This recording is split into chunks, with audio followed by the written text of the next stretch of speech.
Brothers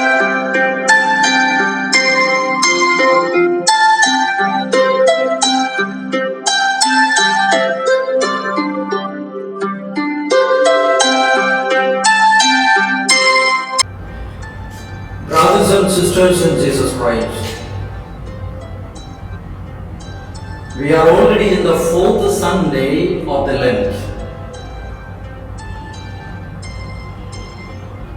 Today's first reading is taken from the book of Joshua. The book of Joshua begins with the call of Moses and ends with the death of Joshua.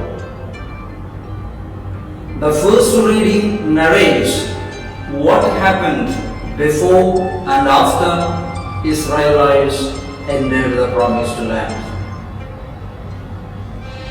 All Israelites who were born in Egypt were circumcised, whereas all Israelites who were born in the wilderness were not circumcised. Circumcision was a sign of God's covenant with the people of Israel. Therefore Joshua urged all the male children of Israel to undergo circumcision before they entered the promised land. Gilgal was the first city Israelites occupied in the promised land. While Israelites were wandering through the desert, they never celebrated the feast of the Passover. After 40 years at Gilgal, they celebrated the feast of Passover.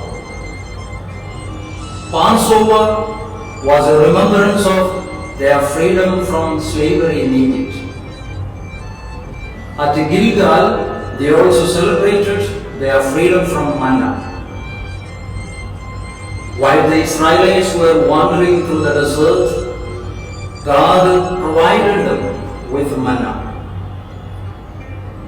God did not provide any more with manna to the people of Israel because they are no more in Egypt or in the wilderness. They are already in the promised land. That was a new beginning for the people of Israel. In the promised land, Israelites began to eat fruits gathered from the land. Today's second reading is taken from the second letter of St. Paul to the Corinthians. St. Paul, through the second reading, is reminding us that we are ambassadors for Christ. As ambassadors for Christ, our prime duty is to bring back all those who have gone astray through the ministry of reconciliation, so that they too can experience God's mercy and love. The Gospel narrates a story of a family that has three people, a father and two sons. The first character in that story is the father.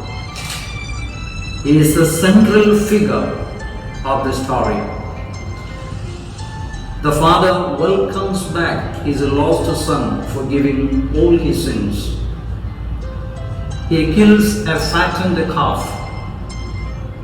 He gives the best robe possible to his son. He throws a party. He invites all his friends and relatives to be part of the big celebration. The father in the story represents God. God is always willing to forgive our sins.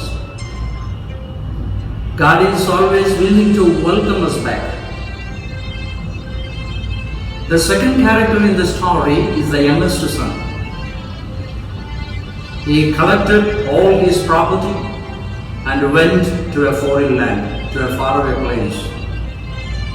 And there he squandered all his property. Eventually, he experienced hunger and felt loneliness. He looked for father's love. The youngest son represents the tax collectors and the sinners. My dear brothers and sisters, sin takes us away from God. When we are away from God, we experience spiritual hunger and feel loneliness. Only God can give us or satisfy our spiritual hunger. Only God can remove our loneliness.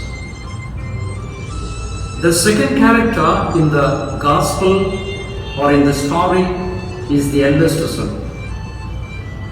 He always remained faithful to his father. He looked for justice, but he lacked mercy. He was not willing to accept his younger son anymore. He was not ready to forgive his mistakes. The eldest son represents the Pharisees and Sadducees. They were always following the laws meticulously, faithfully. They looked for justice, but they lacked mercy. My dear brothers and sisters, at times we behave like the eldest son. We look for justice, we lack mercy. We are not willing to accept others with their shortcomings. We are not ready to forgive the mistakes of others. We are all sinners. We need God's mercy and forgiveness. The gospel is inviting us not to focus so much on our own shortcomings, our own mistakes, not to focus so much on the mistakes and shortcomings of others, but to focus on God's mercy and forgiveness. God is giving us another opportunity to begin a new life. May God bless each one of us.